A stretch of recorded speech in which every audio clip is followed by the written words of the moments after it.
पूज्याय राघवेन्द्राय सत्यधर्मरथाय च भजतां कल्पवृक्षाय नमतां कामधेनवे दुर्वादिध्वान्तरवये वैष्णवेन्दीवरेन्दवे श्रीराघवेन्द्रगुरवे नमोऽत्यन्तदयाळवे मोहोऽपि यत्प्रसादेन मुकुन्दशयनायते राजराजायते रिक्तः राघवेन्द्रं तमाश्रये श्रीगुरुभ्यो नमः नारायणाय परिपूर्णगुणार्णवाय विश्वोदयस्थितिलयो नियतिप्रदाय ज्ञानप्रदाय विबुधासुरसौख्यदुःखसत्कारणाय वितताय नमो नमस्ते नारायणं नमस्कृत्य नरं चैव नरोत्तमं देवीं सरस्वतीं व्यासं ततो जयमुदीरयेत् कृष्णाय वासुदेवाय हरये परमात्मने प्रणतक्लेशनाशाय गोविन्दाय नमो नमः।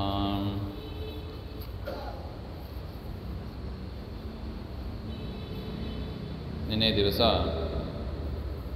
ಪರಮಾತ್ಮ ಆದಿ ಸೃಷ್ಟಿಯಲ್ಲಿ ಇನ್ನೇನು ಮಾಡಿದ, ಅನೇಕ ಲೋಕಗಳನ್ನು ಸೃಷ್ಟಿ ಮಾಡಿದ.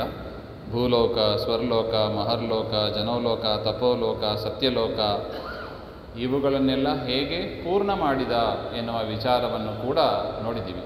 ಯಾರಿಗೆ ಯಾವ ಲೋಕದಲ್ಲಿ ಎಂಟ್ರಿ ಪ್ರವೇಶ ಸಿಗ್ತದೆ ಎನ್ನುವ ವಿಚಾರವನ್ನು ನಾವು ನೋಡಿದ್ದೀವಿ.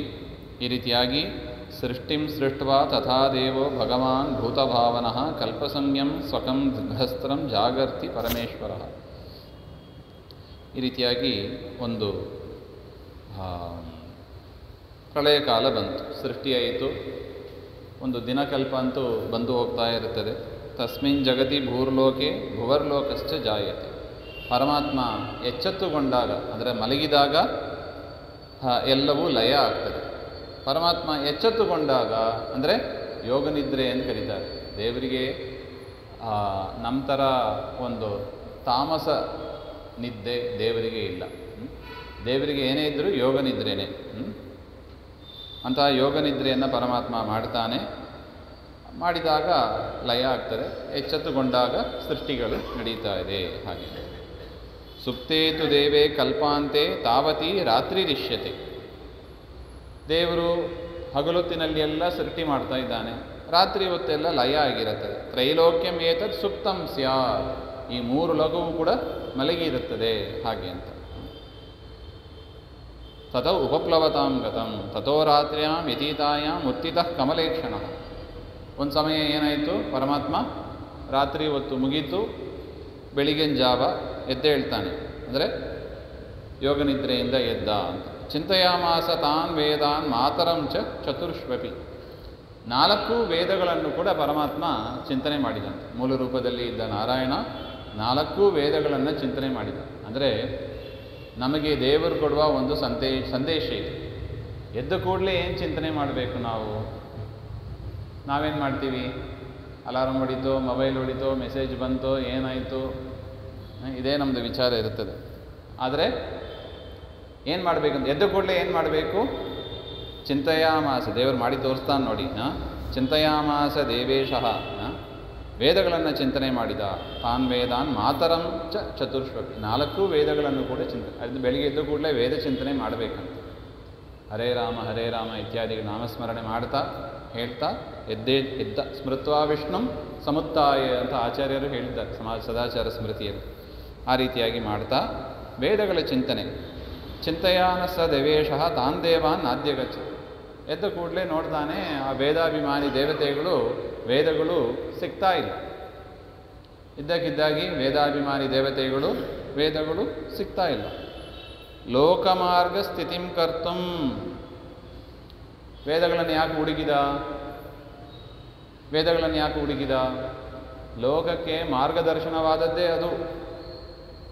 ಆ ವೇದಗಳನ್ನು ಇಟ್ಕೊಂಡೇ ಬ್ರಹ್ಮದೇವರಿಗೆ ಉಪದೇಶ ಮಾಡಬೇಕು, ತತ್ವದೇವತೆಗಳಿಗೆ, ಋಷಿಗಳಿಗೆ, ಮನುಷ್ಯೋತ್ತಮರಿಗೆ, ಅವರಿಗೆಲ್ಲ ವೇದ ಬೇಕು.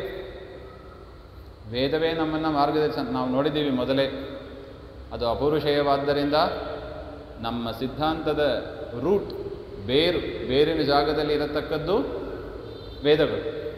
ಅದರಿಂದ ವೇದ ಅಪ್ರಮಾಣ ಆದರೆ ನಮ್ಮ ಸಿದ್ಧಾಂತವೇ ನಿಲ್ಲೋದಿಲ್ಲ. ಅದರಿಂದ ವೇದವನ್ನು ರಕ್ಷಣೆ ಮಾಡೋದು ಆದ್ಯ ಕರ್ತವ್ಯ ನಮ್ಮದು.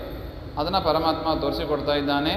ಲೋಕಮಾರ್ಗ ಸ್ಥಿತಿಂ ಕರ್ತುಂ, ಲೋಕವನ್ನು ಸನ್ಮಾರ್ಗದಲ್ಲಿ ಕರೆದುಕೊಂಡು ಒಯ್ಯೋದಂದರೆ ಯಾವುದು? ವೇದಗಳು. ಅದನ್ನು ಚಿಂತನೆ ಮಾಡ್ತಾ ಇದ್ದಾನೆ. ತತಸ್ವಮೂರ್ತೌ ತೋಯಾಕ್ಯೆ ಲೀನಾನ್ ದೃಷ್ಟ್ವಾ ಸುರೇಶ್ವರ. ಆ ರೀತಿಯಾಗಿ ಅದು ನೀರಲ್ಲಿ ಮುಳುಗಿದ್ದನ್ನು ಕಾಣ್ತಾನೆ. ಆ ವೇದಾಭಿಮಾನಿ ದೇವತೆಗಳೆಲ್ಲ ನೀರಲ್ಲಿ ಇದ್ದರು ಅಂತ. ಜಿಗೃಕ್ಷು ಚಿಂತೆಯಾಮಾಸ ಮತ್ಸ್ಯೋ ಭೂತ್ವ ವಿಷಜ್ಜಲ. ನಾನು ಈಗ ಮತ್ಸ್ಯರೂಪವನ್ನು ತಾಳಬೇಕು ಅಂತ ಪರಮಾತ್ಮ ಚಿಂತನೆ ಮಾಡಿದಂತೆ. ಏವಂ ಧ್ಯಾತ್ವ ಮಹಾಮತ್ಸ್ಯ ತಕ್ಷಣಾತ್ ಸಮಜಾಯತ. ಈ ರೀತಿಯಾಗಿ ಚಿಂತೆ ಮಾಡಿದ ಕೂಡಲೇ ತಾನೇನಾದ ಮತ್ಸ್ಯರೂಪವನ್ನು ತಾಳಿದ. ವಿವೇಶ ಚ ಜಲಂ ದೇವ ಸಮಂತಾತ್ ಕ್ಷೋಭೆಯನ್ನೀವ. ರೂಪವನ್ನು ತಾಳಿ ನೀರಿನ ಒಳಗೆ ಪ್ರವೇಶ ಮಾಡಿ ವೇದಗಳನ್ನು ಉದ್ಧಾರ ಮಾಡಿ ಬ್ರಹ್ಮದೇವರಿಗೆ ಉಪದೇಶ ಮಾಡ್ತಾನೆ ಹಾಗೆ ಅಂತ. ಇಲ್ಲಿ ಒಂದು ಸ್ತೋತ್ರ ಇದೆ. ದೇವತೆಗಳೆಲ್ಲ ಆಗ ಒಂದು ಸ್ತೋತ್ರವನ್ನು ಮಾಡಿದರಂತೆ. ನಮೋಸ್ತು ವೇದಾಂತರಗ ಪ್ರತರ್ಕ್ಯ ನಮೋಸ್ತು ನಾರಾಯಣ ಮತ್ಸ್ಯರೂಪ. ಹೇಗೆ ಆಚಾರ್ಯರು ಮತ್ಸ್ಯಕರೂಪ ಲಯೋಧ ವಿಹಾರಿನ್ ಅಂತ ನಮಗೆ ಸ್ತೋತ್ರ ಮಾಡಿಕೊಟ್ಟಿದ್ದಾರೆ, ದಶಾವತಾರ ಸ್ತೋತ್ರ.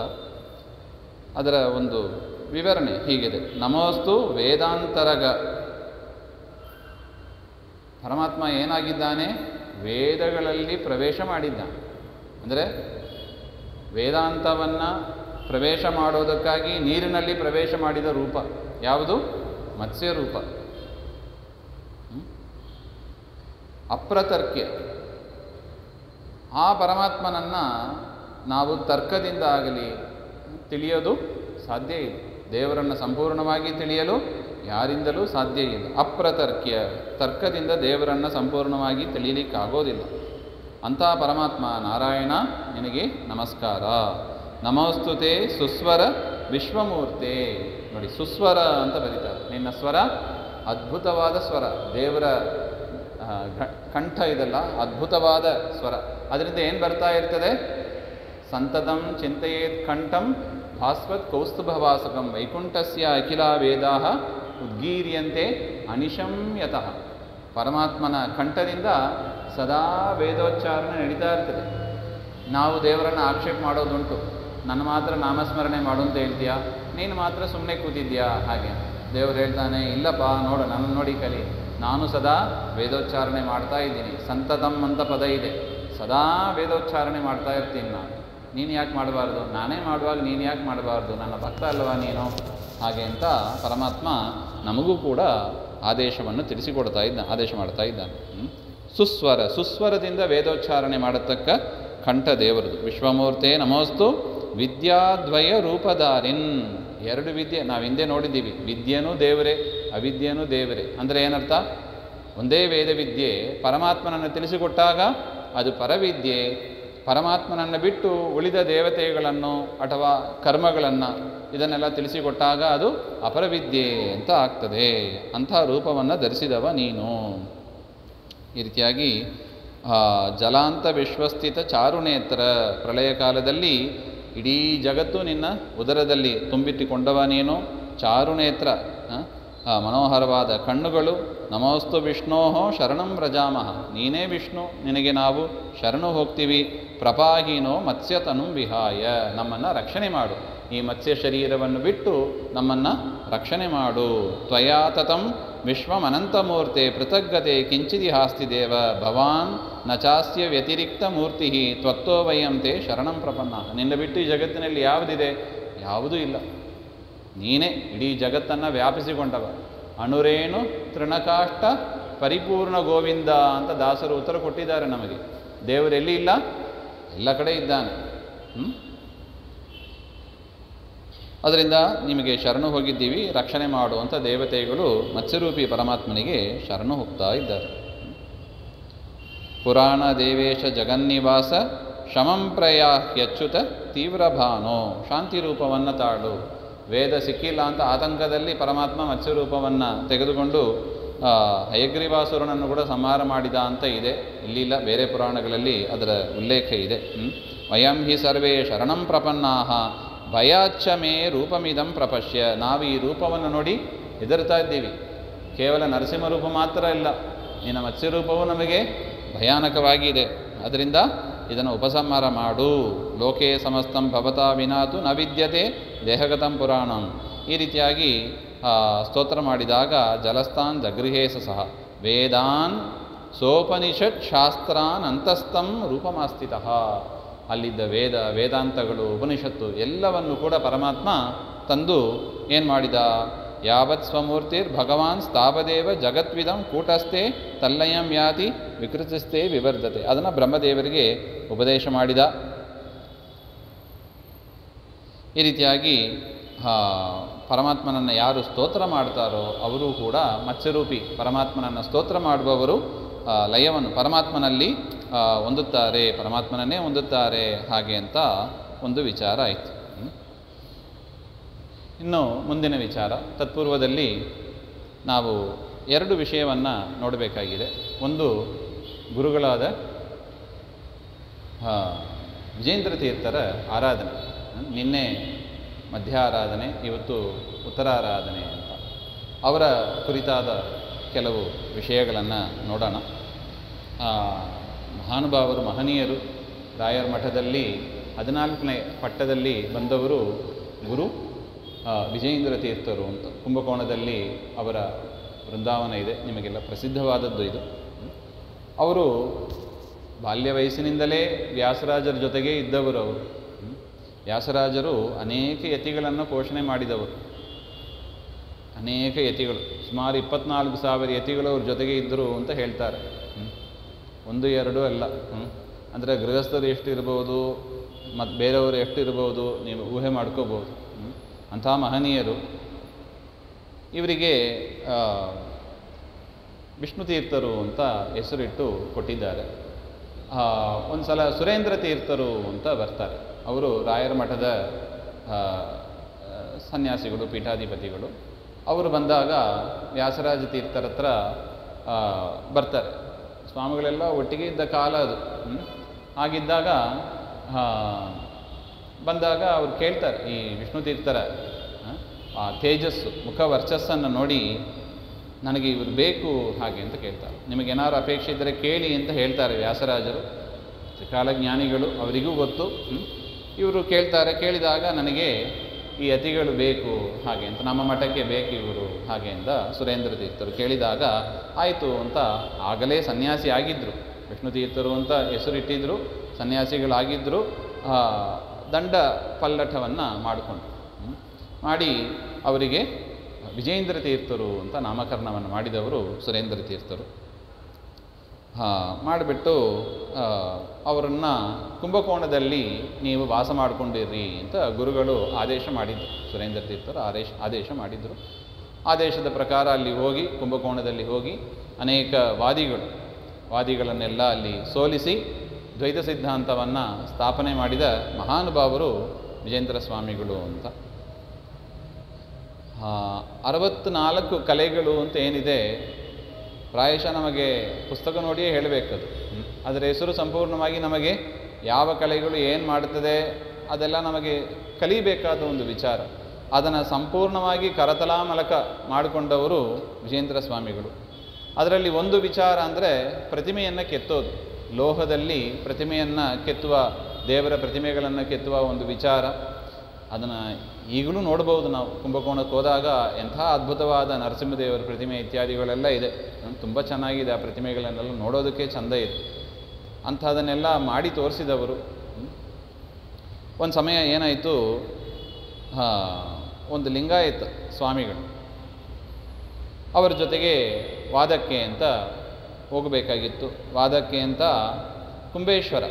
ಕುಂಬೇಶ್ವರ ದೇವಸ್ಥಾನ, ಅದೊಂದು ರುದ್ರದೇವರ ದೇವಸ್ಥಾನ. ಕುಂಬೇಶ್ವರ ಮಂಗಳಾಂಬಿಕೆ ಅಂತ, ಪಾರ್ವತಿ ದೇವಿಯವರು ಮಂಗಳಾಂಬಿಕೆ ಎನ್ನುವ ರೂಪದಿಂದ ಅಲ್ಲಿ ಇದ್ದಾರೆ. ಆ ಸ್ಥಾನಕ್ಕೆ ಹೋಗಬೇಕು. ಲಿಂಗರಾಜೇಂದ್ರ ಸ್ವಾಮಿಗಳು ಅಂತ ಕರೀತಾರೆ ಅವರನ್ನು. ಅವರು ಒಂದು ಪಲ್ಲಕ್ಕಿಯಲ್ಲಿ, ಶಿಷ್ಯರೆಲ್ಲ ಪಲ್ಲಕ್ಕಿಯಲ್ಲಿ ಹೊತ್ಕೊಂಡು ಬರ್ತಾ ಇದ್ದಾರೆ. ವಿಜೇಂದ್ರ ತೀರ್ಥರು ಕೂಡ ತಮ್ಮ ಮಠದಿಂದ ಶಿಷ್ಯರನ್ನೆಲ್ಲ ಕರೆದುಕೊಂಡು ಪಲ್ಲಕ್ಕಿಯಲ್ಲಿ ತಾವು ಬರ್ತಾ ಇದ್ದಾರೆ. ಅವರಿಬ್ಬರೂ ಕೂಡ ಒಂದು ಜಂಕ್ಷನಲ್ಲಿ ಎದುರು ಬದುರು ಆಗಿಬಿಟ್ರು.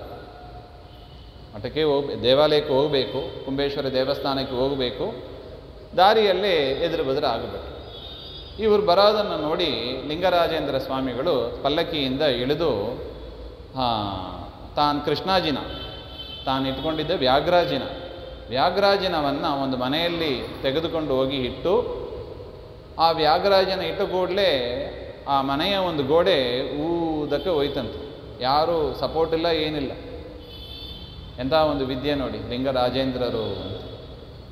ಇವರು ಕೂತ್ಕೊಂಡ ವ್ಯಾಘ್ರಾಜಿನವನ್ನು ತೆಗೆದುಕೊಂಡು ಹೋಗಿ ಆ ಮನೆಯಲ್ಲಿ ಇಟ್ಟರೆ ಆ ಮನೆ ಗೋಡೆ ಏನಾಯಿತು, ಹೀಗೆ ಅದರ ಪಾಡಿಗೆ ಹೋಗ್ತಾ ಇತ್ತು, ಕುಂಬೇಶ್ವರ ದೇವಸ್ಥಾನದ ಹತ್ರ ಹೋಗ್ತಾ ಇತ್ತಂತೆ. ಅಂಥ ಮಹನೀಯರು. ಅದನ್ನು ಇವರು ನೋಡಿದರು, ಯಾರು ವಿಜಯೇಂದ್ರ ಸ್ವಾಮಿಗಳು ನೋಡಿದರು. ನೋಡಿ ತಾವು ಕೂಡ ಪಲ್ಲಕ್ಕಿಯಿಂದ ಇಳಿದು ತಮ್ಮ ಶಿಷ್ಯರಿಗೆಲ್ಲ ಹೇಳಿಬಿಟ್ರಂತೆ, ನೀವು ಯಾರು ಪಲ್ಲಕ್ಕಿ ಹೊರೋದು ಬೇಡ ಹಾಗೆ ಅಂತ ಹೇಳಿ ತಾವು ಕೂತು ತಾನಾಗಿ ತಾನೇ ಆ ಪಲ್ಲಕ್ಕಿ ಹೋಗ್ಲಿಕ್ಕೆ ಶುರುವಾಯಿತು. ಶಿಷ್ಯರು ಇಲ್ಲದೇನೆ ಪಲ್ಲಕ್ಕಿ ಕುಂಬೇಶ್ವರ ದೇವಸ್ಥಾನಕ್ಕೆ ಹೋಯಿತು ಹಾಗೆ ಅಂತ. ಅಂದರೆ ಆ ಲಿಂಗರಾಜೇಂದ್ರ ಏನು ಮಾಡಿ ತೋರಿಸಿದ್ರು ಅದಕ್ಕಿಂತ ಹೆಚ್ಚಾದ ಒಂದು ವಿದ್ಯೆ, ಮಾಯಾಜಾಲ ವಿದ್ಯೆ ಅಂತ ಕರೀತಾರೆ, ಅದನ್ನು ಮಾಡಿ ತೋರಿಸಿದವರು ವಿಜೇಂದ್ರ ಸ್ವಾಮಿಗಳು. ಅದು ಆಗಲೇ ಅವರು ಸೋತೋದು ಲಿಂಗರಾಜೇಂದ್ರ. ಇನ್ನು ಅಲ್ಲೂ ಕೂಡ ವಾದದಲ್ಲಿ ಅವರು ಶಿವ ಸರ್ವೋತ್ತಮ ಅಂತ ಹೇಳತಕ್ಕವರು, ಶಿವ ಸರ್ವೋತ್ತಮ ಅಂತ ಹೇಳತಕ್ಕವರು. ಇವರು ವಿಷ್ಣು ಸರ್ವೋತ್ತಮ ಅಂತ ಹೇಳತಕ್ಕವರು. ಇದು ಕೇಳಿದ ಕೂಡಲೇ ಕೆಲವರಿಗೆ ಅಲರ್ಜಿ ಆಗ್ಬೋದು, ಜಗಳ ಶುರುವಾಯ್ತಾ ಹಾಗೆ ಅಂತ. ಯಾವುದು ಸರಿ, ಶಿವ ಸರ್ವೋತ್ತಮನೋ ವಿಷ್ಣು ಸರ್ವೋತ್ತಮನೋ? ನಮ್ಮ ಮುಂದೆ ಇಡ್ತಾರೆ ಅಂತ ಇಟ್ಕೊಳ್ಳಿ, ಸ್ವಾಮಿಗಳು ಏನು ಹೇಳಿದರು ಅಂತ ಮುಂದೆ ನೋಡೋಣ. ಶಿವ ಸರ್ವೋತ್ತಮನೋ ವಿಷ್ಣು ಸರ್ವೋತ್ತಮನೋ? ವಿಷ್ಣು ಸರ್ವೋತ್ತಮ. ಯಾಕೆ?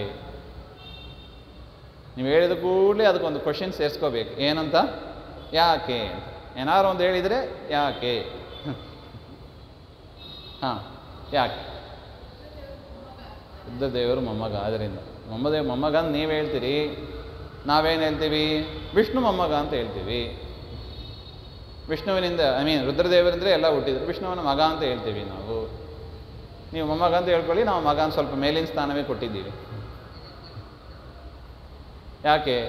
ಶಿವಪುರಾಣಗಳೆಲ್ಲ ಹಾಗೆ ಹೇಳ್ತಾ ಇದೆ. ಅನೇಕ 18 ಪುರಾಣಗಳಲ್ಲಿ ಕೆಲವು ಪುರಾಣಗಳಿದೆ, ಶೈವ ಪುರಾಣಗಳು, ಶಿವ ಸರ್ವೋತ್ತಮ ಅಂತ ಹೇಳುವ ಪುರಾಣಗಳಿದೆ. ಸೊ ಆ ರೀತಿಯಾಗಿ ಪುರಾಣಗಳೇ ಇದು ಯಾವುದೋ ನಾವು ತಲೆಗೆ ಬಂದದ್ದು ಹೇಳ್ತೀವಿ ಅಂತ ತಿಳಿಬೇಡಿ. ಇದೆಲ್ಲ ಎಲ್ಲಿದೆ? ನೀವು ಪ್ರಮಾಣ ಅಂತ ಒಪ್ಪಿದ ಗ್ರಂಥ ಯಾವುದು? 18 ಪುರಾಣ. ಅದಕ್ಕೆ ಅನುಕೂಲ ಯಾವುದು?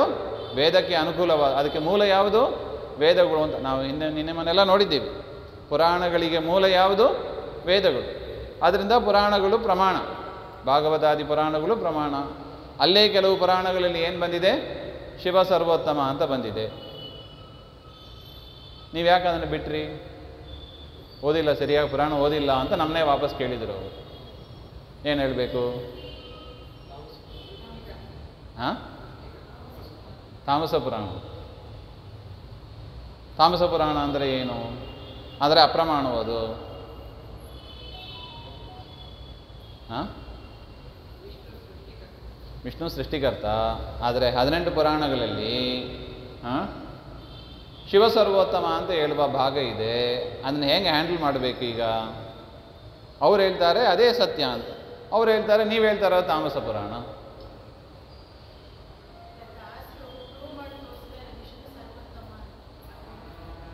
ಅವ್ರ ಕಡೆ ದಾಸರು ಅವರು ಪ್ರೂವ್ ಮಾಡಿ ತೋರಿಸಿದ. ಶಿವದಾಸರು ಇದ್ದಾರಲ್ಲ, ವಿಷ್ಣುದಾಸರು ಹೇಳಿದರೆ ಶಿವದಾಸರು ಇದ್ದಾರೆ. ಅಲ್ಲ ನೋಡಿ, ಎಂಥ ಒಂದು ಪರಿಸ್ಥಿತಿಯಲ್ಲಿ ನಾವು ಎಷ್ಟು ದೂರ ಬಂದುಬಿಟ್ಟಿದ್ದೀವಿ ನೋಡಿ. ಶಿವ ಸರ್ವೋತ್ತಮ ಅಂತ ಹೇಳಿದರೆ ಅದನ್ನು ಹೇಗೆ ನಾವು ಅಂದರೆ ಇದೇನರ್ಥ, ನಾವು ಕನ್ವಿನ್ಸ್ ಆಗಿಲ್ಲ ಅಂತ ಅನ್ನಿಸ್ತದೆ ಒಂದು ರೀತಿಯಾಗಿ ನೋಡಿದರೆ. ಇರ್ಬೋದಾ ಏನೋ, ಶಿವಭಕ್ತರಿಗೆ ಶಿವ ಸರ್ವೋತ್ತಮ ಇರಲಿ, ನಮಗೆ ವಿಷ್ಣು ಸರ್ವೋತ್ತಮ ಇರಲಿ, ನಾವಿಬ್ಬರು ಜಗಳ ಹಾಕೋದು ಬೇಡ. ನಿಮಗೆ ನಿಮ್ಮದು, ನಮಗೆ ನಮ್ಮದು. ಇದೇನಿದು? ಒಂದು ರೀತಿಯಾಗಿ ಏನೋ ಹೇಳ್ತಾರಲ್ಲಪ್ಪ, ಅದು ಏನದು? ಕಾಂಪ್ರಮೈಸ್ ಅಲ್ಲ, ಇರಲಿ ಪದ ನೆನಪ, ಸೆಕ್ಯುಲರಿಸಮ್. ಇದನ್ನೇನು ಕರೀತಾರೆ? ಸೆಕ್ಯೂರ್ಡ್ ಆಗಿರ್ಬೇಕು, ಸೆಕ್ಯುಲರಿಸಮ್. ನಿಮ್ಮದು ನಿಮಗೆ, ನಮ್ಮದು ನಮಗೆ. ಸರಿನಾ ಇದು? ಆದರೆ ಒಟ್ಟು ಎಲ್ಲಿ ನಾವು ಗೊಂದಲಕ್ಕೆ ಆಗಿದ್ದೀವಿ, ಪುರಾಣವನ್ನು ಗೋಡೆ ಮೇಲೆ ಇಟ್ಟಿವಿ. ಪುರಾಣಗಳು ಹೇಳೋದು ಏನು? ಒಂದು ಕಡೆ ಶಿವಸರ್ವೋತ್ತಮ, ಪಾಪ ಏನೋ ಗೊತ್ತಿಲ್ಲದೆ ವೇದವ್ಯಾಸರು ಬರೆದು ಬಿಟ್ಟರೋ ಏನೋ, ಬರ್ಕೊಂಡು ಹೋಗಲಿ. ಒಂದು ಕಡೆ ವಿಷ್ಣು ಸರ್ವೋತ್ತಮ ಅಂತ ತೀರ್ಮಾನ ಮಾಡೋದು ಹೇಗೆ? ನಿರ್ಣಯ ಆಗಿಲ್ಲಲ್ಲ, ಸಂಶಯ ಬಂತಲ್ಲ. ಸಂಶಯ ಬಂದರೆ ನಾವು ನಿನ್ನೆ ನೋಡಿದ್ದೀವಿ, ಸಂಶಯ ಬಂದರೆ ಸಾಧನೆ ಮುಂದೆ ಹೆಜ್ಜೆ ಇಡಲಿಕ್ಕಾಗೋದಿಲ್ಲ.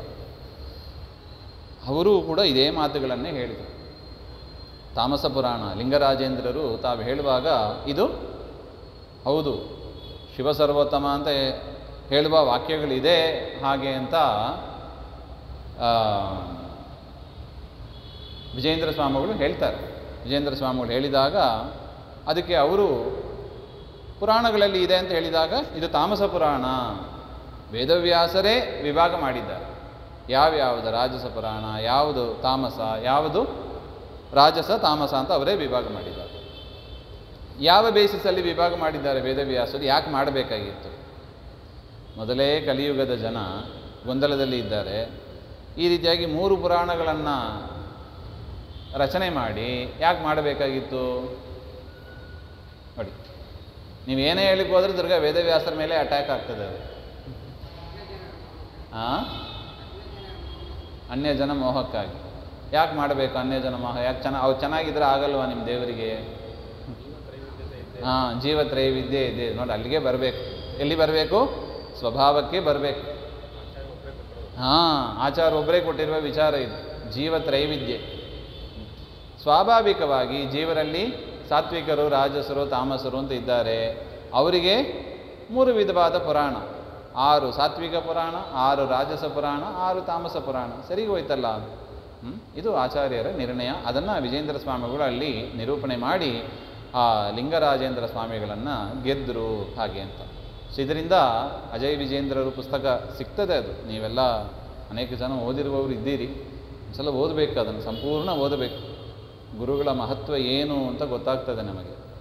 ಪ್ರಾಯಶಃ ಅದರದ್ದು ಒಂದು ಪ್ರವಚನ ಆಗಬೇಕು ಅಂತ ಅನ್ನಿಸ್ತದೆ. ಅಜಯ್ ವಿಜೇಂದ್ರರ ಚರಿತ್ರೆ ಅದು ಮಾಧ್ವರಾಗಿ ನಾವು ಓದಬೇಕಾದ್ದು. ಆ ಥರ ಆ ಘಟನೆಗಳು ಇದೆ. ಯಾಕೆಂದರೆ ಇದು ಬಿಟ್ಟರೆ ನಮಗೆ ಬೇರೆ ಅವಕಾಶ ಸಿಗೋದಿಲ್ಲ ಅಂತ. ಒಂದು ಸಲ ಸಂಪೂರ್ಣ ಕನ್ನಡದಲ್ಲೇ ಇದೆ ಅದು. ಆದರೂ ಒಂದು ಉಪನ್ಯಾಸ ರೂಪದಲ್ಲಿ ಇದ್ದರೆ ತುಂಬ ಚೆನ್ನಾಗಿರೋದು. ಯಾಕೆಂದರೆ 64 ಕಲೆಗಳು ಯಾವುದು, ಅದನ್ನು ಸ್ವಾಮಿಗಳು ಹೇಗೆ ಡೀಲ್ ಮಾಡಿದರು, ಅದ್ಭುತ ಅದೆಲ್ಲ. ದೇವಶಕ್ತಿ, ದೈವಿ ಶಕ್ತಿ ಅಂತ ಹೇಳ್ತಾರೆ ನೋಡಿ. ನಮಗೆ ಅದನ್ನು ಎಕ್ಸ್ಪ್ಲೈನ್ ಮಾಡೋದು ಕಷ್ಟ ಇದೆ. ದೈವಿ ಶಕ್ತಿ ಅಂದರೆ ಏನದು? ಈಗ ಒಂದು ನೋಡಿದ್ದೀವಿ, ಪ್ರತಿಮೆ ಕೆತ್ತೋದು. ಆದರೆ ಇವ್ರ ಜೊತೆಗೆ ಸ್ಪರ್ಧೆ ಮಾಡಿದವರೆಲ್ಲ ಎಂಥವರು? ಯಾರು ಸಾಮಾನ್ಯರಲ್ಲ ಅವರು. ಆ ಒಂದು ವಿಭಾಗದಲ್ಲಿ ಅವರು ಎಕ್ಸ್ಪರ್ಟ್. ಅವರು ಉದಾಹರಣೆಗೆ ಈ ಒಂದು ತುಂಬ ಇದೆ ಜ್ಯೋತಿಷ ವಿಚಾರದಲ್ಲಿ. ಜ್ಯೋತಿಷದಲ್ಲಿ ಎಕ್ಸ್ಪರ್ಟ್ ಆದವರು ಬಂದು ಕೂಡ್ತಾರೆ ವಾದಕ್ಕೆ ಅಂತ. ಅವ್ರನ್ನ ಇವ್ರು ಏನು ಮಾಡಬೇಕು? ಸೋಲಿಸಬೇಕು. ಅದರಿಂದ ಯಾರೋ ಸಾಮಾನ್ಯದವ್ರು ಬಂದರೆ ಏನೋ ಮಾಡಿ ಹೋಗ್ಬೋದು. ಪ್ರತಿಮೆ ಕೆತ್ತೋವರು ಆ ಕಾಲದಲ್ಲಿ ಯಾರು ಸ್ಪೆಷಲಿಸ್ಟ್ ಅಂತ ಇದ್ದರೋ ಅವರು ಬಂದರು. ಏನು ಮಾಡಬೇಕು? ಅಂತಹ ಪ್ರತಿಮೆಗಳನ್ನೆಲ್ಲ ಇವರು ಮಾಡಿದ್ದಾರೆ ಹಾಗೆ ಅಂತ. ಸೂಕ್ಷ್ಮ ವಿಚಾರ ಇದೆ. ಸೂಕ್ಷ್ಮ ವಿಚಾರ ತುಂಬ ಇದೆ ಅದರಲ್ಲಿ. ಒಂದು ನಾವು ನೋಡಿದ್ವಿ, ಈಗ ನೋಡಿ ಪುರಾಣದಲ್ಲೇ ಬಂದಿದೆ ಶಿವ ಸರ್ವೋತ್ತಮ ಹಾಗೆ ಅಂತ. ಅದನ್ನು ಹೇಗೆ ಪರಿಹರಿಸುವ ಬಗೆ ಹೇಗೆ, ಅದನ್ನೆಲ್ಲ ನಾವು ತಿಳಿಬೇಕು. ಆ ರೀತಿಯಾಗಿ ತುಂಬ ಘಟನೆಗಳಿದೆ ಅಂತಹ ಮಹನೀಯರವರು. ಇನ್ನೊಂದು ವಿಚಾರ ಹೇಳುವುದಾದರೆ, ಒಂದು ನರ್ತಕಿ ಬಂದಳಂತೆ. ನರ್ತಕಿ ಅವಳು ಬಂದು ನೀವು ಸ್ಪರ್ಶ ಮಾಡದೆ ನನಗೆ ಸುಖವನ್ನು ಕೊಡಬೇಕು ಅಂತ ಕೇಳ್ತಾರೆ. ಏನು ಮಾಡಬೇಕು? ಸನ್ಯಾಸಿಗಳು, ಸ್ವಾಮಿಗಳು ಒಂದು ರಾಮದೇವರ ಪೂಜೆಯನ್ನು ಮುಗಿಸಿ ಒಂದು ಗಂಧ, ಒಂದು ಹೂವು, ಪರಿಮಳ ಭರಿತವಾದ ಒಂದು ಹೂವನ್ನು ತಾವು ಮೂಸಿ ನೋಡಿ ಅದನ್ನು ಅವ್ರ ಮೇಲೆ ಎಸೆದು ಬಿಡ್ತಾರೆ. ಅದು ನೋಡಿ ಅವರಿಗೆ ಭಾರಿ ಸಂತೋಷ ಆಗ್ತದಂತೆ. ಅಂತಹ ಒಂದು ಸನ್ಯಾಸಿಗಳು ಹೀಗೆ ಮಾಡಬಹುದಾ ಹಾಗೆಂತೆಲ್ಲ ನಾವು ಪ್ರಶ್ನೆ ಮಾಡಲಿಕ್ಕೆ ಬರೋದಿಲ್ಲ. ಯಾಕೆ? ಅವರ ಉದ್ದೇಶ ಏನಿತ್ತು? ಹರಿ ಸರ್ವೋತ್ತಮ, ಅದನ್ನು ಸ್ಥಾಪನೆ ಮಾಡಬೇಕಾಗಿತ್ತು. ಅಕಸ್ಮಾತ್ ಇದು ಬಿಟ್ಟರೆ ದ್ವೈತ ಸಿದ್ಧಾಂತ ಅದು ಸರಿಯಲ್ಲ ಅಂತ ಆಗಿಬಿಡುವ ಒಂದು ಪ್ರಸಂಗ ಅವೆಲ್ಲ. ಈ ರೀತಿಯಾಗಿ ಆ ಲಿಂಗರಾಜೇಂದ್ರರ ಸ್ವಾಮಿಗಳನ್ನು ಸೋಲಿಸಿ ಆ ಕುಂಬೇಶ್ವರ ಮಠವನ್ನು ತಮ್ಮ ಅಧೀನದಲ್ಲಿ ಮಾಡಿಕೊಂಡಿದ್ದರು. ಆ ಕಾಲದಲ್ಲಿ ಆ ಮಠ, ಆ ದೇವಸ್ಥಾನ ಸ್ವಾಮಿಗಳ ಅಧೀನದಲ್ಲಿ ಇತ್ತು. ಅದಾದ ಮೇಲೆ ಆ ಮಂಗಳಾಂಬಿಕೆ ಸ್ತುತಿ ಅಂತ ಅದನ್ನು ಮಾಡಿದ್ದಾರೆ. ಮಂಗಳಾಂಬಿಕಾ ಆ ಪಾರ್ವತಿಯ ಸ್ತೋತ್ರ ಅದನ್ನು ಕೂಡ ಮಾಡಿದ್ದಾರೆ. ಆಮೇಲೆ ಭೂಖಂಡಂ ವಾರಂಡಂಡಂ ಅಂತ ಸ್ವಪ್ನದಲ್ಲಿ ಸಿಕ್ಕಿದ ಷೋಡಶಬಾಹು ನರಸಿಂಹದೇವ್ ಈಗಲೂ ಕೂಡ ಸ್ವಾಮಿಗಳು ತೋರಿಸ್ತಾರೆ. ನರಸಿಂಹ ಜಯಂತಿ ದಿವಸದಲ್ಲಿ ಅದನ್ನು ತೋರಿಸ್ತಾರೆ. ಆ ನರಸಿಂಹದೇವರ ವಿಶೇಷ ಉಪಾಸಕರು ಆಗಿದ್ದರು ಅವರು. ಈ ರೀತಿಯಾಗಿ 104 ಗ್ರಂಥಗಳನ್ನು ಬರೆದಿದ್ದಾರೆ. 104 ಗ್ರಂಥ. ಒಬ್ಬ ಪಂಡಿತ ಅಂತ ಆಗಬೇಕು ಅಂದರೆ ಆ ಗ್ರಂಥಗಳ ಹೆಸರನ್ನು ಗೊತ್ತಿದ್ದರೆ ಸಾಕಂತ. ಅವರೇ ಆ ಕಾಲದಲ್ಲಿ ಈ ಕಾಲದಲ್ಲೂ ಪಂಡಿತರೇ ಆಗ್ತಾಯಿದ್ರು ಹಾಗೆ ಅಂತ. ಅಷ್ಟು ಗ್ರಂಥಗಳನ್ನು ಬರೆದಿದ್ದಾರೆ. ಪ್ರಮಾಣ ಪದ್ಧತಿ ಎನ್ನುವ ಒಂದು ಜಯತೀರ್ಥರ ಗ್ರಂಥಕ್ಕೂ ಟಿಪ್ಪಣಿಯನ್ನು ಬರೆದಿದ್ದಾರೆ. ಇನ್ನು ವ್ಯಾಸರಾಜರು ಮಾಡಿದ ನ್ಯಾಯಾಮೃತಕ್ಕೆ 3 ವಿಧವಾದ ವ್ಯಾಖ್ಯಾನಗಳನ್ನು ಮಾಡಿದ್ದಾರೆ. ಒಂದು ಬಹುದೀರ್ಘವಾದ ಒಂದು ಟಿಪ್ಪಣಿ, ಒಂದು ಮಧ್ಯಮ ಪರಿಮಾಣ, ಒಂದು ಸಣ್ಣ ಪರಿಮಾಣದಷ್ಟು ಟಿಪ್ಪಣಿ, ಹಾಗೆ 3 ವಿಧವಾದ ಟಿಪ್ಪಣಿಯನ್ನು ಮಾಡಿದ್ದರಿಂದ ರಾಯರು ತಾನೊಂದು ಸಂಕಲ್ಪ ಮಾಡಿದರು. ವಿಶೇಷವಾಗಿ ನಾವು ವ್ಯಾಸರಾಜರ ಗ್ರಂಥಗಳಿಗೆ ವ್ಯಾಖ್ಯಾನ ಮಾಡಬೇಕು ಅಂತ ಮಾಡಿದರೆ ತಮ್ಮ ಪರಮ ಗುರುಗಳು ಮಾಡಿದ್ದಾರೆ, ಅದರಿಂದ ನಾವು ಪ್ರತ್ಯೇಕವಾಗಿ ನ್ಯಾಯಾಮೃತಕ್ಕೆ ಮಾಡಬೇಕಾಗಿಲ್ಲ ಅಂತ ಹೇಳಿ ನ್ಯಾಯಾಮೃತಕ್ಕೆ ಬಿಟ್ಟು ಉಳಿದ ಗ್ರಂಥಗಳಿಗೆ ರಾಯರ ವ್ಯಾಖ್ಯಾನ ಇದೆ ಹಾಗೆ. ಹಾಗೆಂದರೆ ನಾವು ಗಮನಿಸಬಹುದು, ವಿಜೇಂದ್ರ ಸ್ವಾಮಿಗಳ ವ್ಯಾಸರಾಜರ ಶಿಷ್ಯರು, ವಿದ್ಯಾಶಿಷ್ಯರು ಅಂದರೆ ವ್ಯಾಸರಾಜ ಸ್ವಾಮಿಗಳ ಹತ್ರ ಅಧ್ಯಯನ ಮಾಡಿದವರು ವಿಜೇಂದ್ರ ಸ್ವಾಮಿ. ಅಂದರೆ ಹೇಗಿರಬೇಕು ನೋಡಿ ಅವರ ಗ್ರಂಥಗಳು, ಅವರ ವ್ಯಾಖ್ಯಾನಗಳು, ಅದನ್ನೆಲ್ಲ ಓದಿ ನಾವು ಅನುಭವಿಸಬೇಕು. ನೋಡಿ ಅವರ ಶ್ಲೋಕ ಹೇಗಿದೆ ನೋಡಿ, ಭಕ್ತಾನಾಂ ಮಾನಸಾಂಭೋಜ ಭಾನವೇ ಕಾಮಧೇನವೇ ನಮತಾಂ ಕಲ್ಪತರವೇ ಜೈಂದ್ರ ಗುರವೇ ನಮಃ ಹಾಗೆ ಅಂತ.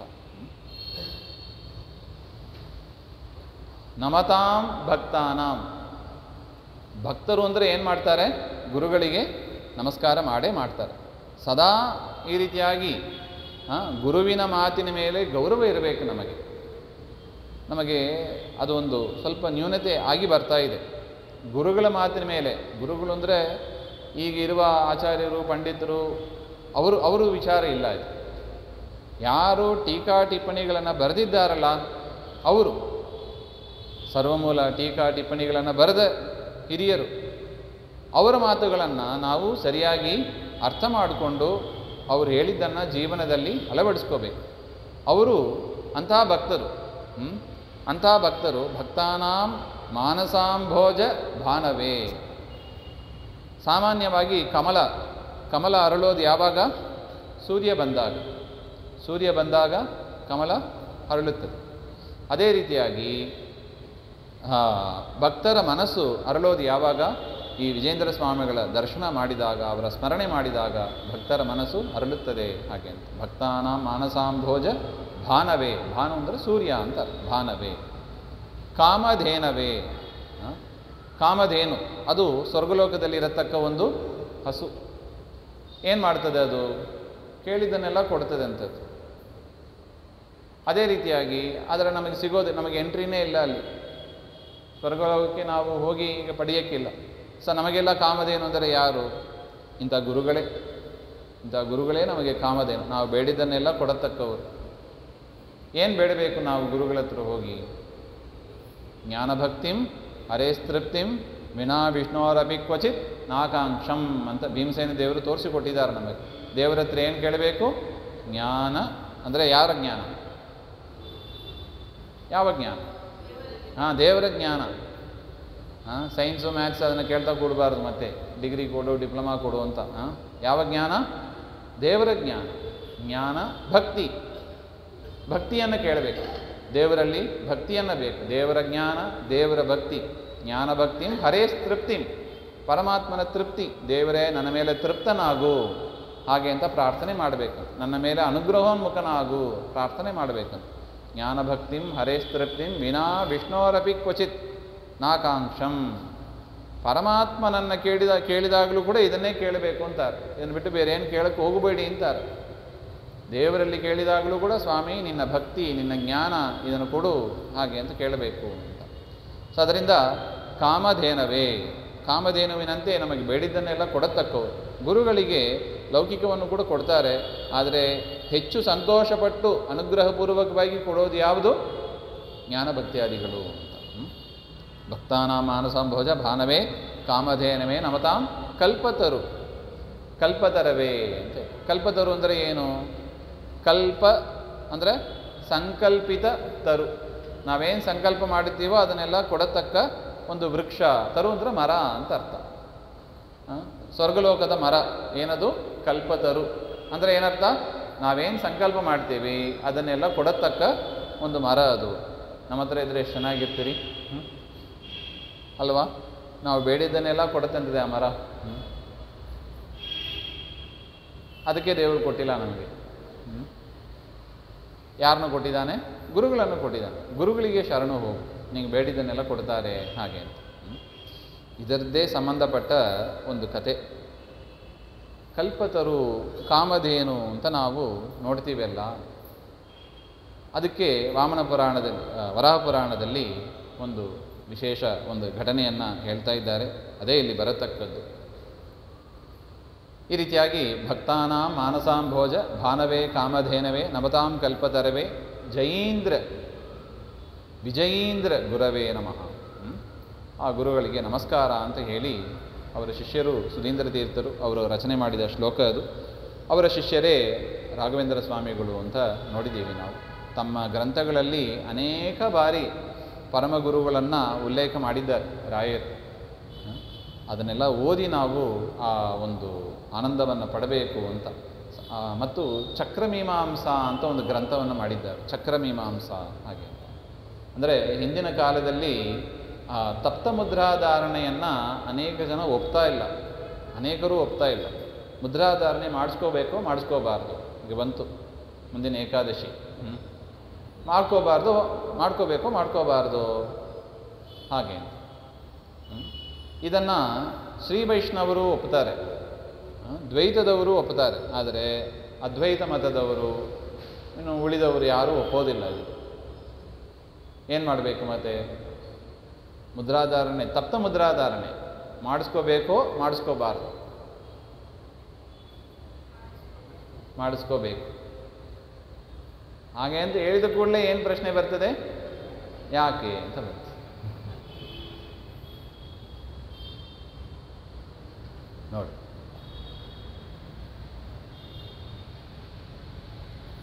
ಮತ್ತೆ ಮಾಡಿಸ್ಕೋಬಾರ್ದು ಅಂತ ಆಯಿತು ನೋಡಿ, ಅಲ್ವಾ? ಯಾಕೆ? ನಾವೇನು ಓದ್ಕೊಂಡಿರಬೇಕು? ಚಕ್ರಮೀಮಾಂಸ ಓದ್ಕೊಂಡಿರಬೇಕು.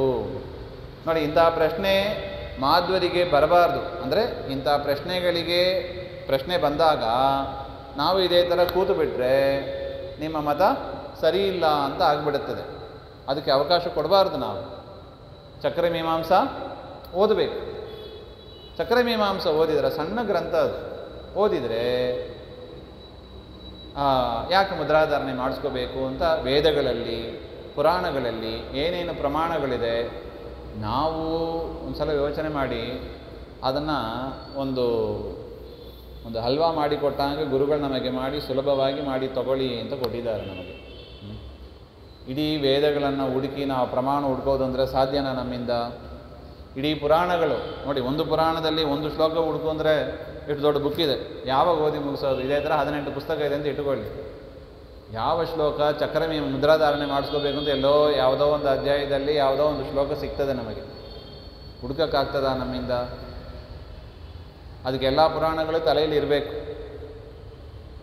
ನಮ್ಮ ತಲೆ ಎಷ್ಟು ದೊಡ್ಡದು? ತಲೆ ಮಾತ್ರ ದೊಡ್ಡದು, ತಲೆ ಒಳಗೆ ಭಾರಿ ಸಣ್ಣದಲ್ವಾ? ಅದರಿಂದ ಏನು ಮಾಡಿದರು ಇದೇ ಗುರು ಕರುಣೆ ಅಂತ ಹೇಳೋದು ನೋಡಿ. ಗುರು ಕರುಣೆಯಿಂದ ನಮಗೆ ಕೊಟ್ಟು ಹೋಗಿದ್ದಾರೆ. ಯಾವುದನ್ನು? ಚಕ್ರಮೀಮಾಂಸ. ಆದರೂ ನಾವು ಅದನ್ನು ಮುಟ್ಟಿಲ್ಲ ಎನ್ನುವುದು ನಮ್ಮದು ದುರಂತ ನೋಡಿ. ಮುದ್ರಾಧಾರಣೆ ಮಾಡಿಸ್ಕೊಳ್ಳಿಕ್ಕೆ ಹೋಗ್ತೀವಿ, ಗುರುಗಳ ಹತ್ರ ಹೋಗ್ತೀವಿ. ಆದರೆ ಯಾಕೆ ಮಾಡಿಸ್ಕೋಬೇಕು ಅಂತ ಯಾರಾದರೂ ಒಬ್ಬರು ಪ್ರಶ್ನೆ ಮಾಡಿದರೆ ಉತ್ತರ ಮಾತ್ರ ನಮ್ಮಲ್ಲಿ ಇಲ್ಲ. ಹಂಗೆ ಆ ಪರಿಸ್ಥಿತಿಯಲ್ಲಿ ನಮ್ಮನ್ನು ನಾವು ಇಟ್ಕೋಬಾರ್ದು. ಯಾಕೆ ಮುದ್ರಾಧಾರಣೆ ತಪ್ತ ಮುದ್ರಾಧಾರಣೆ ಹೇಳ್ತಾ ಇರೋದು. ತಪ್ತ ಮುದ್ರಾಧಾರಣೆ ಯಾಕೆ ಮಾಡಿಸ್ಕೋಬೇಕು, ಬೇಡ ಹಾಗೆ. ಸೊ ಅದರಿಂದ ನೋಡಿ, ಇಂತಹ ಪ್ರಶ್ನೆ ಎಲ್ಲ ಬಂದಾಗ ಅದಕ್ಕೆ ಚೆನ್ನಾಗಿ ವಿಜೇಂದ್ರ ಸ್ವಾಮಿಗಳು ಚಕ್ರಮೀಮಾಂಸಾ ಗ್ರಂಥದಲ್ಲಿ ವೇದ ವಾಕ್ಯವನ್ನು ಹೇಳಿ ಅದಕ್ಕೆ ವ್ಯಾಖ್ಯಾನವನ್ನು ಕೂಡ ಮಾಡಿದ್ದಾರೆ. ಈ ವೇದಕ್ಕೆ ಅರ್ಥ ಹೀಗಿದೆ ಅಂತ ವ್ಯಾಖ್ಯಾನ ಮಾಡಿ ನಮಗೆ ಅನುಗ್ರಹವನ್ನು ಮಾಡಿದ್ದಾರೆ. ಇನ್ನು ನಾರಾಯಣ ಶಬ್ದಾರ್ಥ. ನಾರಾಯಣ ಶಬ್ದಕ್ಕೆ ಎಷ್ಟು ಅರ್ಥ ಇದೆ ನಾವು ಈಗಲೂ ನೋಡಿದ್ದೀವಿ. ವರಾಹಪುರಾಣದಿಂದ ಒಂದು ಅರ್ಥ ನಮಗೆ ಸಿಕ್ತು. ಯಾವುದು? ನಾರ ಅಯನ. ನಾರ ಅಂದರೆ ನೀರು, ಅಯನ ಅಂದರೆ ಮಲಗಿದವ. ಸೃಷ್ಟಿ ಆದಿಕಾಲದಲ್ಲಿ ನೀರಿನಲ್ಲಿ ಮಲಗಿದವ. ಆಪೋ ನಾರಾಯಣ ಇತಿ ಪ್ರೋಕ್ತಃ ಅಂತ ಹಿಂದಿನ ಶ್ಲೋಕ ಬಂದಿತ್ತು. ಒಂದು ಶ್ಲೋಕ ನಮಗೆ ಸಿಕ್ತು ನಾರಾಯಣ. ಅದೇ ಥರ ಅವರು ಅನೇಕ ಅರ್ಥಗಳನ್ನು ಬರೆದಿದ್ದಾರೆ. ನಾರಾಯಣ ಶಬ್ದದ ಅರ್ಥ ಏನು? ನಾರಾಯಣ ನಾರಾಯಣ ಅಂತ ಹೇಳ್ತೀವಿ, ಕನಿಷ್ಠ ಒಂದು ಅರ್ಥನಾರು ತಿಳ್ಕೊಂಡಿರಬೇಕಲ್ಲ. ನಾರಾಯಣ ಶಬ್ದದಿಂದ ಏನು ಅರ್ಥ ಬಂತು? ದೇವರ ಒಂದೊಂದು ಶಬ್ದವೂ ಕೂಡ ದೇವರ ಅನೇಕ ಗುಣಗಳನ್ನು ನಮಗೆ ತಿಳಿಸಿಕೊಡ್ತಾ ಇದೆ. ಒಂದೊಂದು ಶಬ್ದವೂ ಕೂಡ ದೇವರ ಅನೇಕ ಗುಣಗಳು. ದೇವರಲ್ಲಿ ಎಷ್ಟು ಗುಣಗಳಿದೆ? ಅನಂತ ಅನಂತ ಕಲ್ಯಾಣ ಗುಣ ಪರಿಪೂರ್ಣ. ಅನಂತ ತಿಳಿಯಕ್ಕೆ ಆಗಲ್ಲ ನಮ್ಮಿಂದ. ಅಟ್ಲೀಸ್ಟ್ ಒಂದು ಶಬ್ದಕ್ಕೆ ಒಂದು ಅರ್ಥ ಅಂತ ನಮಗೆ ಗೊತ್ತಿರುವ ಶಬ್ದ, ಅದಕ್ಕೆ ಒಂದು ಅರ್ಥ. ಶಬ್ದ ಅಂದರೆ ಅರ್ಥ ಇರಲೇಬೇಕೋ ಬೇಡವೋ? ಅರ್ಥ ಇಲ್ಲದೆ ಶಬ್ದ ಇರ್ತದಾ? ಇಲ್ಲ. ಅರ್ಥ ಇಲ್ಲದ ಶಬ್ದ ಅಂತ ಇಲ್ಲವೇ ಇಲ್ಲ. ಶಬ್ದ ಅಂದರೆ ಅದಕ್ಕೊಂದು ಅರ್ಥ ಇದ್ದೇ ಇರ್ತದೆ. ಆ ಅರ್ಥವನ್ನು ಯಾರು ತಿಳ್ಕೋಬೇಕು? ಸಹಸ್ರನಾಮ ಹೇಳ್ತೀವಾ? ಸಹಸ್ರನಾಮ ಪಾರಾಯಣ ಮಾಡದಿದ್ದವರು ಯಾರ ಇದ್ದಾರಾ? ಹಾಗಂದರೆ ಕನಿಷ್ಠ ಎಷ್ಟು ಗುಣಗಳು ನಮಗೆ ತಿಳಿದಿರಬೇಕು? 1000 ಗುಣಗಳು ತಿಳಿದಿದೆಯಾ? ನೋಡಿ, ಪ್ರಶ್ನೆ ಕೇಳಿದ ಕೂಡಲೇ ಬರ್ತದೆ. ಯಾಕೆ ತಿಳ್ಕೊಂಡಿಲ್ಲ? ಆಧಾರ ಇಲ್ಲ ಅಲ್ವಾ? 1000 ಅರ್ಥ ಹೇಳಿದರೆ ನಿಮಗೊಂದು ಬಹುಮಾನ ಸಿಗ್ತದೆ ಹಾಗಂತ ಹೇಳಿದರೆ ಮೇ ಬಿ ಬರೆದಿರುವವೋ ಏನೋ, ಒಂದು ಆರ್ಟಿಕಲ್ ಅದ ಮೇಲೆ ಬರೆದಿರುವವೋ ಏನೋ ಗೊತ್ತಿಲ್ಲ. ಸೊ ನಮಗೇನಾಗಿಲ್ಲ, ದಾಸರು ಹೇಳ್ತಾರೆ ನೋಡಿ, ಆದರ ಪುಟ್ಟಲಿಲ್ಲ ಅಂತ ಹೇಳ್ತಾರೆ. ಇದೇ ಆದರ. ಯಾಕೆ ಮುದ್ರಾಧಾರಣೆ ಮಾಡಬೇಕು ಗೊತ್ತಿಲ್ಲ. ಯಾಕೆ ನಾರಾಯಣ ಶಬ್ದದ ಅರ್ಥ ಏನು, ಸಹಸ್ರನಾಮ ಶಬ್ದದ ಅರ್ಥ ಏನು ಗೊತ್ತಿಲ್ಲ. ಯಾವಾಗ ತಿಳಿಯೋದು ನಾವು? ಗೊತ್ತಿಲ್ಲ. ಸ್ಪಷ್ಟತೆ ತಂದುಕೋಬೇಕು ನೋಡಿ ನಾವು.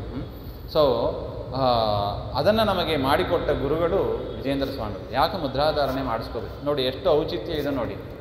ಅದು ಇಲ್ಲದೇ ಇದ್ದರೆ ನಾವು ಯಾಕೆ ಯಾರೋ ಒಬ್ಬರು ನಮ್ಮನ್ನ ಕೇಳ್ತಾರೆ ಅಂತ ಇಟ್ಕೊಳ್ಳಿ, ನಮ್ಮ ಮಕ್ಕಳೇ ಕೇಳ್ತಾರೆ, ಇದೇನಪ್ಪ ಇದನ್ನು ಮುದ್ರಾಧಾರಣೆ ಯಾಕೋ ಕಾಯಿಸಿ, ಅದೇನು ಚುಚ್ಚುರು ಅಂತ ಇರ್ತದೆ ಅದು, ಇಷ್ಟೆಲ್ಲ ಮಾಡ್ಕೊಂಡು ಇಷ್ಟೆಲ್ಲ ಒದ್ದಾಡಿಕೊಂಡು ಇದನ್ನೆಲ್ಲ ಯಾರ ಮಾಡು ಅಂತ ಹೇಳಿದ್ದಾರಾ ಹಾಗೆಂತ ಕೇಳ್ತಾರೆ ಅಂತ ಇಟ್ಕೊಳ್ಳಿ. ನನ್ನ ಬೇರೆ ಹಾಕು ಅಂತ ಹೇಳ್ತೀಯ ಇದರಲ್ಲಿ. ಕನ್ವಿನ್ಸ್ ಮಾಡೋಕ್ಕಾಗ್ತದ ಹುಡುಗರನ್ನ? ಕಷ್ಟ ಇದೆ ನೋಡಿ. ನೀನು ಕನ್ವಿನ್ಸ್ ಆಗಿಲ್ಲ, ಇನ್ನು ನನ್ನ ಬೇರೆ ಹಾಕು ಅಂತ ಹೇಳ್ತೀಯ ಬಂದು. ಆಗಲ್ಲ. ಯಾಕೆ ಈ ಕಾಲಿನ ಮಕ್ಕಳು ಹಾಗಿದ್ದಾರೆ, ಎಲ್ಲದಕ್ಕೂ ಉತ್ತರ ಇರಬೇಕು ರೀ ಅವರಿಗೆ. ಎಲ್ಲ ಮೊಬೈಲ್ ಗೂಗಲ್ ಹಿಡ್ಕೊಂಡು ಏನೋ ಮಾಡ್ತಾರೆ ಅವರು. ಅವರಿಗೆ ತಕ್ಕಂತೆ ನಾವು ನಮ್ಮನ್ನು ತಯಾರು ಮಾಡಿಸ್ಕೋಬೇಕು.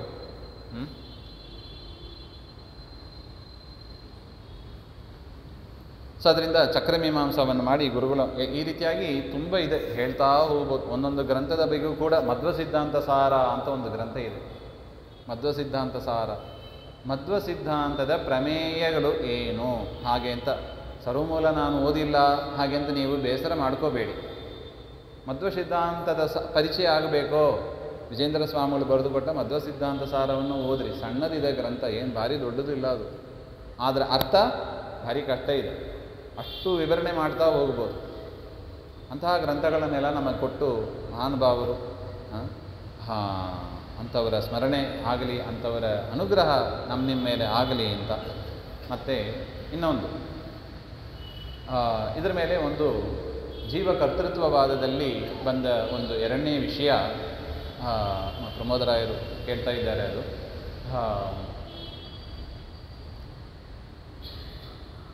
ನಮ್ಮ ಒಳಗಿದ್ದು ಎಲ್ಲ ಕರ್ಮವನ್ನು ಮಾಡಿಸೋದು ಯಾರು? ಪರಮಾತ್ಮ. ವೇದಗಳ ಮೂಲಕ ವಿಧಿ ನಿಷೇಧವನ್ನು ಮಾಡಿಸಿದ್ದು ಯಾರು? ಪರಮಾತ್ಮ.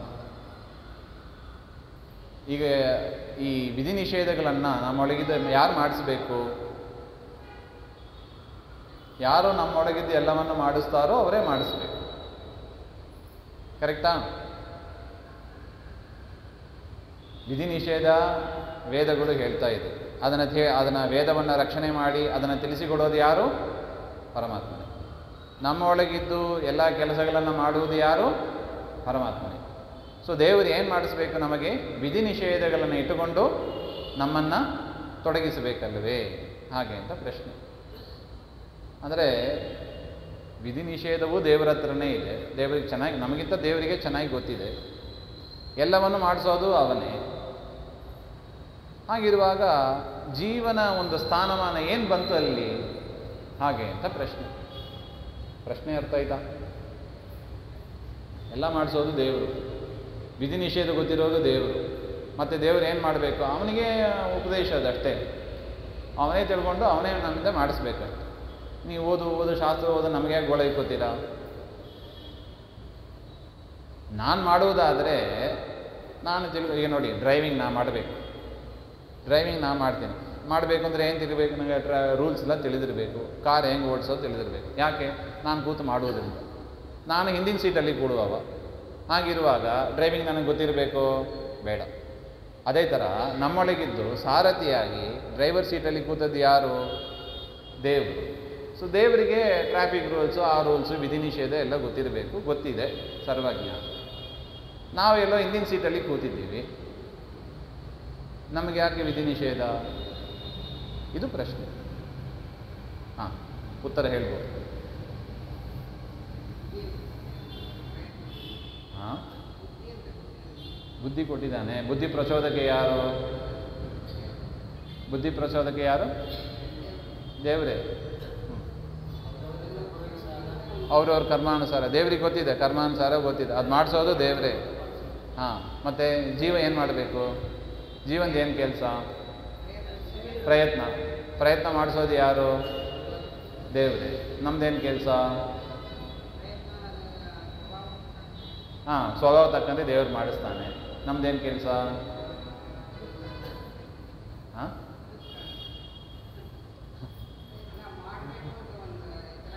ಮಾಡಬೇಕು ಅಂತ ಬುದ್ಧಿ ಕೊಡೋದು ಯಾರು?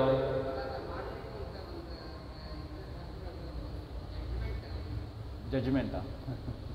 ಅದೇ ಬುದ್ಧಿ ಅಂತ ಹೇಳೋದು. ತೀರ್ಮಾನ ಮಾಡಿ. ಕರೆಕ್ಟು. ಬುದ್ಧಿ ಅಂದರೆ ಏನೋ ಯಾವುದು ಜಡ್ಜ್ ಮಾಡ್ತದೋ. ನೋಡಿ, ಮನಸ್ಸಿಗೂ ಬುದ್ಧಿಗೆ ಏನು ವ್ಯತ್ಯಾಸ? ಮನಸ್ಸು ಸಂಕಲ್ಪ ವಿಕಲ್ಪಾತ್ಮಕಂ ಮನಃ ಅಂತ ಹೇಳ್ತಾ ಇದ್ದಾರೆ. ಉದಾಹರಣೆಗೆ 6 ಗಂಟೆ ಆಯಿತು, ಪ್ರವಚನಕ್ಕೆ ಹೋಗಬೇಕು, ಹೋಗಬಾರ್ದು.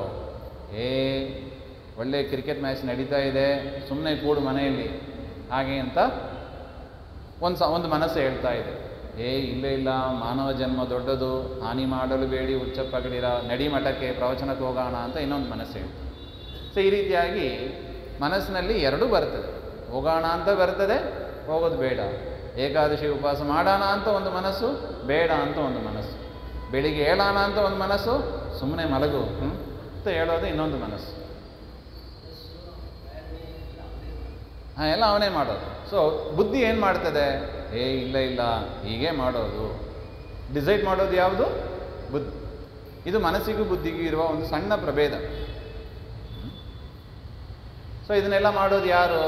ದೇವರೇ ಅಂತ ಆಯಿತು.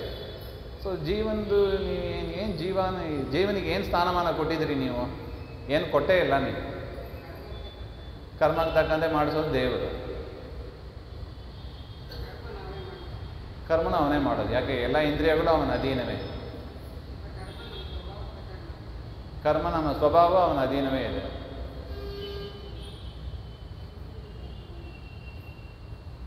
ನೀವೆಲ್ಲದಕ್ಕೇನೋ ಹೇಳ್ತಾ ಇದ್ರೆ ಹೇಗೆ? ಹಾಗಂತ ಬೈಬೇಡಿ ನನ್ನ.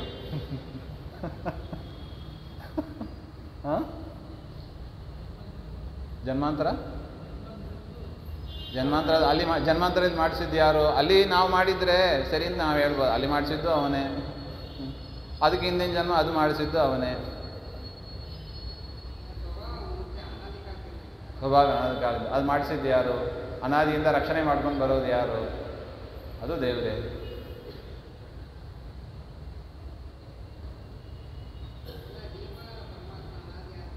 ಹಾಂ,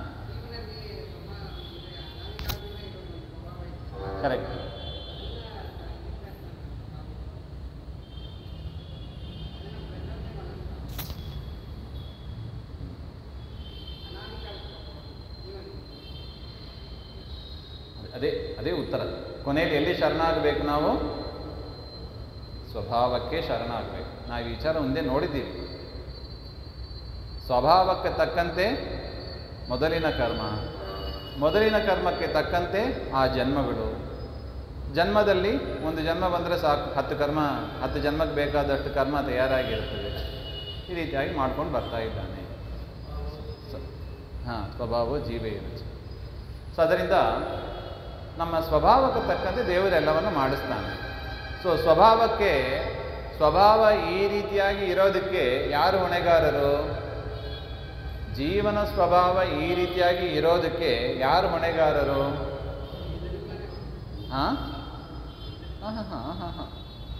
ಹಿಂದಿನ ಕರ್ಮ ಅದು ಹೇಗೆ? ಅದಕ್ಕೆ ಹಿಂದಿನ ಜನ್ಮದ ಕರ್ಮ. ಅದು ಹೇಗೆ? ಮೊದಲನೇ ಜನ್ಮದ್ದು ಹೇಗೆ ಕರ್ಮ? ಸ್ವಭಾವಕ್ಕೆ ತಕ್ಕ ಮನಸ್ಸಿನಿಂದ ಸ್ವಭಾವ ಅಂತ ನಾವು ನೋಡಿದ್ದೀವಿ. ಸ್ವಭಾವ ದೇವರು ಹೇಗೆ ಇದೆಯೋ ಹಾಗೆಯೇ ಮೇಂಟೈನ್ ಮಾಡ್ತಾ ಇದ್ದಾನೆ. ಸೊ ಒಟ್ಟು ಎಲ್ಲಿ ಶರಣಾಗಿದ್ದೀವಿ ನಾವು? ಸ್ವಭಾವಕ್ಕೆ ಶರಣಾದೀವಿ. ನಮ್ಮ ಸ್ವಭಾವ ಆಗಿದೆ, ಅದರ ತಕ್ಕಂತೆ ಮನಸ್ಸಿನಲ್ಲಿ ವ್ಯಾಪಾರ, ಅದರ ತಕ್ಕಂತೆ ಮೊದಲಿನ ಜನ್ಮ, ಅದರ ತಕ್ಕಂತೆ ಈ ಜನ್ಮ ತನಕ ಬಂದಿದೆ. ಆ ಸ್ವಭಾವ ಒಂದು ರೀತಿಯಾಗಿ ಇದೆ. ಉದಾಹರಣೆಗೆ ಅಗ್ನಿಯ ಸ್ವಭಾವ ಸುಡೋದು, ಬೆಲ್ಲದ ಸ್ವಭಾವ ಸಿಹಿಯಾಗಿರೋದು, ಮೆಣಸಿನಕಾಯಿದು ಖಾರ, ಅದು ಸ್ವಭಾವ. ಹಾಗೆ ದೇವರು ಮೇಂಟೈನ್ ಮಾಡ್ತಾ ಇದ್ದಾನೆ. ಆದರೆ ಆ ಸ್ವಭಾವ ಆ ಪದಾರ್ಥಕ್ಕೆ ಕೊಟ್ಟದ್ದು ಯಾರು? ಅನಾದಿ. ಅದು ದೇವರು ಕೊಟ್ಟದ್ದು ಅಂತ ಹೇಳಬಾರ್ದು. ಅದು ಅನಾದಿ. ಅನಾದಿಯಿಂದ ಬಂದದ್ದನ್ನು ದೇವರು ಹಾಗೆ ಮೇಂಟೈನ್ ಮಾಡ್ತಾ ಬರ್ತಾ ಇದ್ದಾನೆ. ಸೊ ಅದರಿಂದ ಸ್ವಭಾವಕ್ಕೆ ತಕ್ಕಂತೆ ನಮಗೆ ಇಚ್ಛಾಶಕ್ತಿ, ಜ್ಞಾನಶಕ್ತಿ, ಕ್ರಿಯಾಶಕ್ತಿ ಇವುಗಳನ್ನೆಲ್ಲ ದೇವರು ಕೊಡ್ತಾನೆ.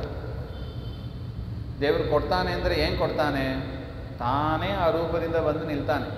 ಇಚ್ಛಾ ರೂಪದಿಂದ, ಕ್ರಿಯಾರೂಪದಿಂದ, ಜ್ಞಾನ ರೂಪದಿಂದ ತಾನಿದ್ದು 3 ವಿಧ ಜೀವರಾಶಿಗಳು, ಸಾತ್ವಿಕರು, ರಾಜಸರು, ತಾಮಸರು, 3ರಲ್ಲೂ ಇದ್ದು ಆ ಕ್ರಿಯೆಗಳನ್ನು ಮಾಡೋದು ದೇವರೇ. ಉದಾಹರಣೆಗೆ ಕಲಿ ಒಳಗಿದ್ದು ಕೆಟ್ಟ ಕೆಲಸಗಳನ್ನು ಮಾಡ್ತಾನೆ. ಯಾರು ಮಾಡೋದು?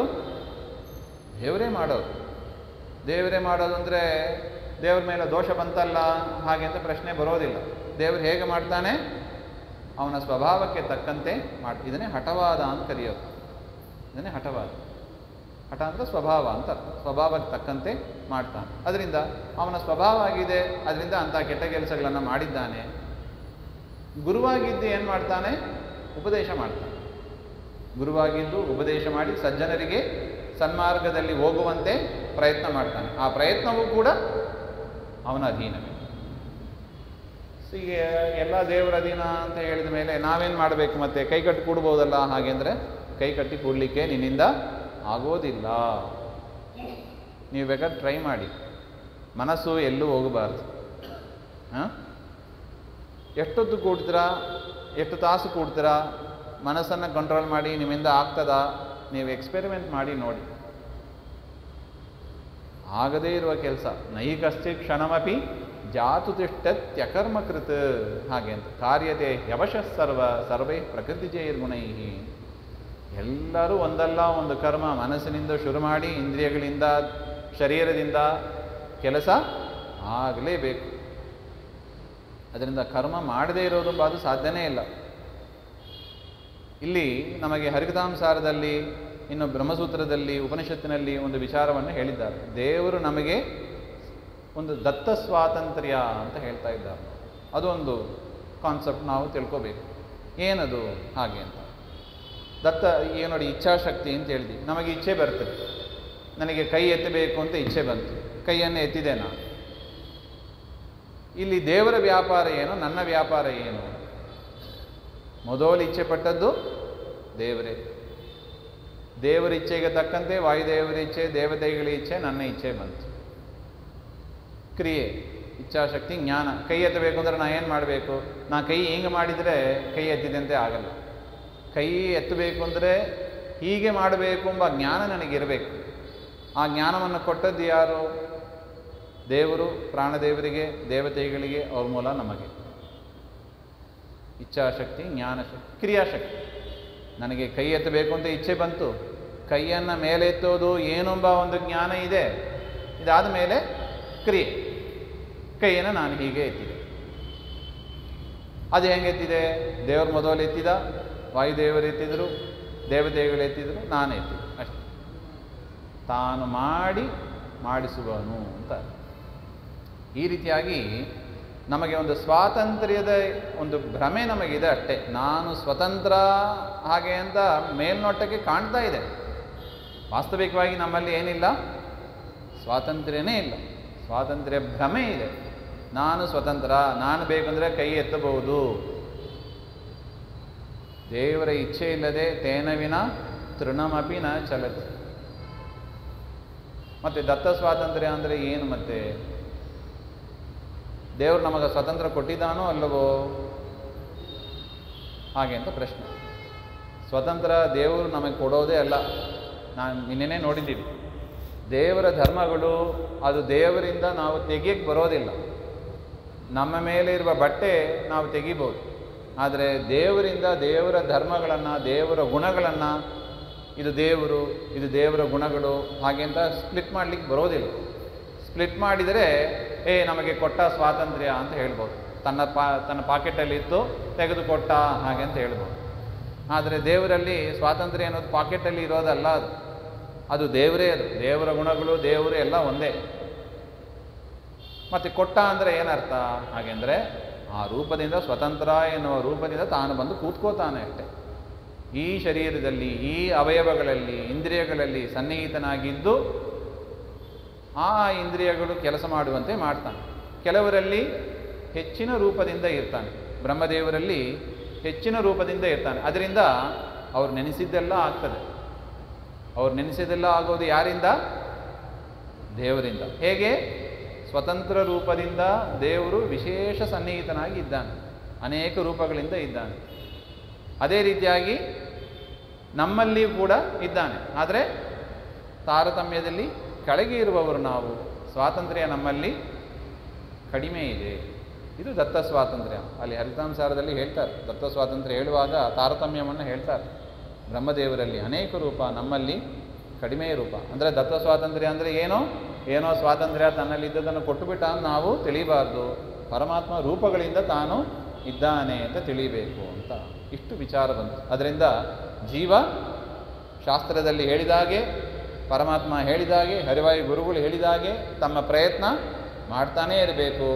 ಪ್ರಯತ್ನ ಮಾಡಿದ ಕೂಡಲೇ ಇದು ನನ್ನದು ಅಂತ ತಿಳಿಬಾರ್ದು. ಪ್ರಯತ್ನವೂ ಕೂಡ ದೇವರ ಅನುಗ್ರಹ ಅಂತಲೇ ತಿಳಿಬೇಕು. ಇಷ್ಟು ವಿಚಾರ ಇದೆ. ಮುಂದಿನದ್ದು ನಾಳೆ ಸೇರಿದಾಗ ನೋಡೋಣ. ಎಸ್ ಸರ್ವಗುಣ ಸಂಪೂರ್ಣ ಸರ್ವದೋಷ ವಿವರ್ಜಿತ ಪ್ರಿಯತಾಂ ಪ್ರೀತೇವಾಲಂ ವಿಷ್ಣುರ್ಮೇ ಪರಮಸೂರತ್. ಶ್ರೀಮಧ್ವಾಂತರ್ಗತ ಶ್ರೀಕೃಷ್ಣಾರ್ಪಣಮಸ್ತು. ಶ್ರೀಹರೇ ನಮಃ.